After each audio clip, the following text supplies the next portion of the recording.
ఓట్ల ముంగట నాయకులు మమ్మల్ని గెలిపిస్తే మీకు ఇది చేస్తాము అది చేస్తామని నోటికొచ్చిన హామీలు ఇస్తుంటారు. అట్లా ఓ 100 హామీలు ఇస్తే అందులో ఓ ఒకటో రెండో ముంగట పడతాయి, కడమే అన్నీ అటకెక్కుతాయి. అందుకే జనాలు ఇంకా ప్రతిపక్షాలు సర్కార్ మీద ఎప్పుడు ఏదోటి అంటనే ఉంటారు. అట్లనే ఇప్పుడు బతుకమ్మ పండుగ రాబోతుంది కదా, ఇక హామీల ముచ్చట మీద ఏకంగా పాటలే కట్టిర్రు అక్కలు. పాండ్రు మనం కూడా వినేసొద్దాం. రాష్ట్రం అంతటా బతుకమ్మ పండుగకు తయారైతున్న యాళ్ళ ఆదిలాబాద్ జిల్లాలుండే గీ అక్కలు ఇచ్చంత్రమైన పాట కైగట్టిర్రు. ఇస్తామన్న హామీలు చేస్తామన్న పనులు ఏమాయ సారో అని ఇచ్చోడ మండలం ముఖరాకే అనే ఊళ్ళే గీ తీర్ల బతుకమ్మ ఆడిర్రు గా ఊరోళ్ళు.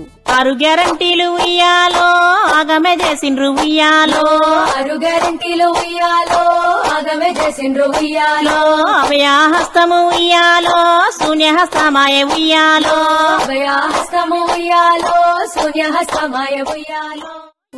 నీ పాట సలగుండా సర్కారు చేస్తామన్న హామీలన్నీ గీ ఒక్క పాటలనే ఉన్నట్టున్నాయి కదా. యూరియా కోసము ఉయ్యాలో లైన్లో నిలబెట్టే ఉయ్యాలో, యూరియా కోసము ఉయ్యాలో లైన్లో నిలబెట్టే ఉయ్యాలో, రైతుల రుణమాఫీ ఉయ్యాలో కోతలు పెట్టిండ్రు ఉయ్యాలో.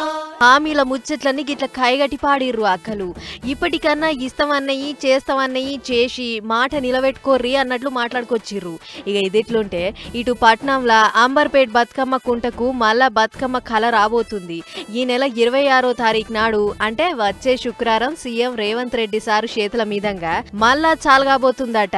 అందుకే షై పార్టీ పెద్ద లీడర్ హనుమంతన్న గా ముచ్చట్ను గల్లీ గల్లీ తిరిగి చెప్పిండు. అందరూ పెద్ద ఎత్తున పాల్గొనాలే, మీకోసం తయారు చేసిన జాగల మీరు సంబరంగా ఆడి పాడుకోవాలి, అదే మాకు తుర్తి అని చెప్పుకొచ్చిండు.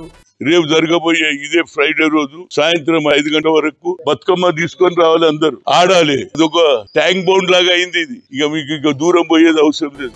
ఏంటిరా అక్కలు బతుకమ్మ కుంటను చిన్నపాటి ట్యాంక్ బండ్ లెక్క చేసిర్రట. మరిగా బతుకమ్మలు ఆడేదానికి తయారుగాన్రి.